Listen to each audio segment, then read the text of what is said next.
Folks, Vince Bruzzo here from Previews World. We tracked her across country because we saw her last at San Diego Comic-Con, and now she's here at New York Comic-Con. Marguerite Bennett! What's going on, girlfriend? How you been? You can hear AC/DC's Thunderstruck playing in the background. We got a big crowd outside. Yeah, they're trying to get me. We said, no, this is all us. So, we're here talking with her about Bombshells United #1. Yeah. Okay, so everybody basically wants to know, like, the train's definitely rolling down the track now. And so the question is, why do we have Bombshells United #1 versus there was a series before this? We're trying to figure out what's the difference between the two. Oh, absolutely. So we wanted to give, readers who maybe hadn't gotten in with the very first Bombshell series an opportunity, to explore the world and make this a whole new jumping on point, a story that's, it's not redundant at all to the original series, but allows people, fresh adventures within the same universe. But this is just sort of designed to welcome people in. If you haven't seen it so far, you're really gonna like what's coming next. Okay. Yeah. And so with the original series, we did this crazy world building, and it was much more. We sort of jumped from place to place and heroine to heroine, and every heroine had her own genre. Batwoman was this cheesy adventure, serial radio reel. Supergirl was a propaganda film. Wonder Woman was a war story. Aquaman was a romance. Zatanna was a horror film. So we had this whole defined world. And with the new series, we're really going to focus arc by arc. And stay with these singular heroines in a singular adventure. For 5 or 4 to 6 issues, really. Okay. Mm-hmm. So I noticed that you got some names we already recognize, Donna Troy being one of them. Mm-hmm. So how does she more or less come into the story? What's her goodness. part? What role is she playing? Yeah, so with the original Bombshell series, we were told, so just so you don't get your heart broken, this is probably going to last 6 issues and get canceled. So be prepared. Be prepared to tie it up and get out. Yeah, Great. And then we ran, for 33 issues and an annual. We went over 1,000 pages. And, because of the passion and the enthusiasm and the response of the readers and fans. And, so we, again, we had the opportunity to relaunch with a new #1 and bring in, even more readers. And, introduce, a whole new group of folk, to the Bombshells universe. And so with this chance and this opportunity to refocus, I really kept on focusing again on these second chances. And working in an alternate history, of World War II with the Bombshells heroines, I really wanted to go back and explore, our own history, and our own relationship, with the war. And, just focusing on second chances, knowing what you did then, knowing what you know now, what would you have done differently, as a person, as a culture, as a nation, or a society.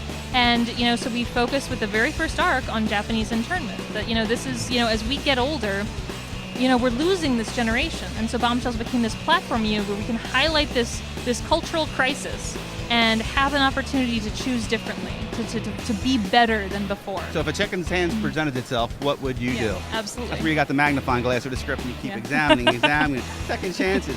So let me ask you this. I heard coming up here that you managed to come into DC Comics because of somebody who's a colleague of many people, Scott Snyder. And I'm just finding this out. I work in this industry for 20 years, and I'm hearing this for the first time. How did that come about? Oh, goodness. Well, I always wanted to be a writer, to the point that, when I was a little kid, my dad used to take computer paper. You had to, tear the perforated edges off, is how long ago this was, and staple it together for me to, write my own stories. And so when I made it, I was a very serious child, but I was like, oh, I have to write 100 words a day. Well, I have to write 500 words a day, until it got up to 1,500 when I was in college. I wrote a whole novel in the summer after I graduated and used it as my portfolio to go to graduate school because I knew from the very beginning that I wanted to do this professionally, that I wanted to find the best people to help me hone my craft and train me as a writer so that I could, make the best art possible. And so I went through, looking for all of these different schools, because I knew I wanted to do, these bizarre, brutal stories. And it's funny thing about, American MFA programs is it's no science fiction, no horror, no romance, no fantasy, no historical fiction, no YA, no middle grade, no genre fiction of any kind. And so essentially the only thing left to write about is the slow decline of a suburban marriage, and I didn't want to write about that. But wow, all in one breath. I counted. That was good. But Sarah Lawrence was so encouraging, and they were like, we don't care what you want to write. If you have genre fiction, if you have strange, radical stories, come here. We have the staff to help you. And one of the teachers was Scott Snyder, who taught a class on graphic novel writing, which you will not find at any other MFA.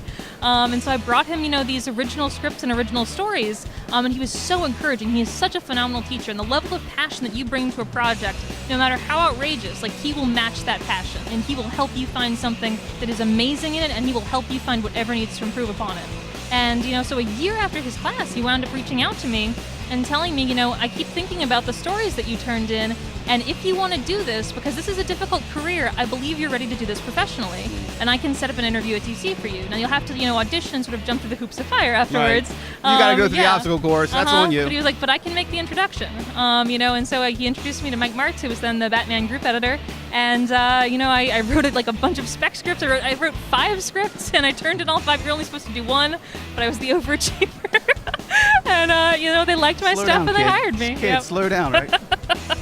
But hopefully now you'll be the new Karate Kid. That's what we're hoping for. There it is. Folks, Marguerite Bennett here at DC Comics booth. Make sure you pick up DC Bombshells United #1. It's out now. All right, keep the faith and keep reading comics.